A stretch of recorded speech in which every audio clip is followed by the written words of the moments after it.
धृतराष्ट्र को इस युद्ध का सबसे बड़ा खलनायक माना जाता है। क्यों इस खलनायक माना जाता है? क्योंकि धृतराष्ट्र के हाथ में उस समय पावर थी। उसने नेपोटिज्म समझते हैं? सब समझते हैं, आजकल बॉलीवुड में आपने सुना है। उसने नेपोटिज्म का पहला बढ़ावा देने वाला पहला केस स्टडी है ये इतिहास में बॉलीवुड में नेपोटिज्म की बात अभी शुरू हुई, पॉलिटिक्स में नेपोटिज्म की बात अभी शुरू हुई।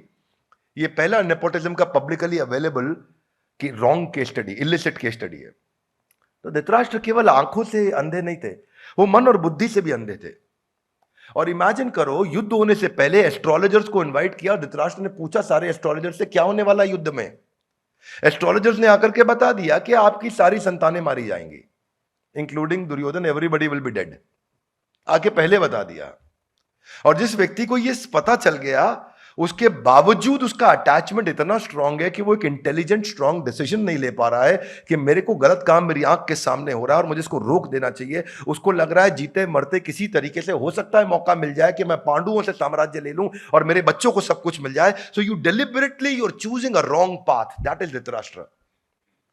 धृतराष्ट्र को मालूम है सब खत्म हो जाएगा, still he is unable to stop the battle. बंद नहीं करा पा रहे हैं वो युद्ध, उनको रोक देना चाहिए था वहीं पर ही। इसको बोलते हैं स्टेटस को ट्रैप।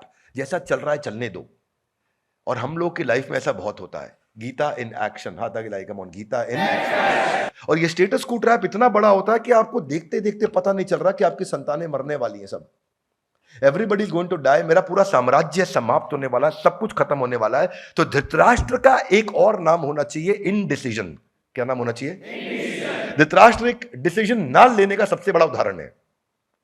ये वो व्यक्ति हैं, हाथ आगे लाइए, Gita in action. Everybody come on, Gita in action. ऐसा एक्शन लेना है गीता से। हमारे को समझना है कि मेरे लिए इसमें सीखने को क्या है।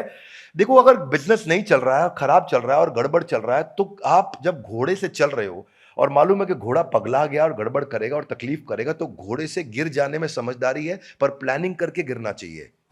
वन मोर टाइम, कैसे गिरना चाहिए? घोड़े से प्लानिंग करके गिर जाओ चलते घोड़े से, तो चोट कम लगेगी। क्योंकि जिस दिन घोड़े ने जबरदस्ती गिरा के ऊपर आके चढ़ गया तो गेम ओवर हो जाएगा। क्या मेरी बात समझ आ रही है? yes. तो अगर सिचुएशन को बदलना है तो इंटेलिजेंटली बदलना चाहिए था। धृतराष्ट्र की जगह कोई और होता बुद्धिमान आदमी, तो सामने पांडवों की टीम के 3-4 लीडर को और कृष्ण को बुला करके एक थोड़ा बैठ करके डिस्कशन, नेगोशिएशन कर लेते। भाई देखो, बीच का कोई रास्ता निकाल लेते हैं। जब समझ में आ गया, एस्ट्रोलॉजर्स ने बता दिया, उनकी पावर को वो समझ रहे हैं। इसीलिए when you have power use it. When you have power use it. लेकिन कैसे करेंगे उसको? Wisely, rightly, timely. इसको बोलते हैं WRT formula. One more time, come on, क्या बोलते हैं? हाथ आगे लाइए, wisely, rightly, timely. One more time, come on. क्या मतलब होता है इसका? वाइजली मतलब बुद्धि के साथ, राइटली मतलब ईमानदारी के साथ, टाइमली मतलब समय के साथ। हाथ आगे लाइए, वाइजली मतलब बुद्धि के साथ, राइटली मतलब ईमानदारी के साथ। ईमानदार नहीं थे धृतराष्ट्र।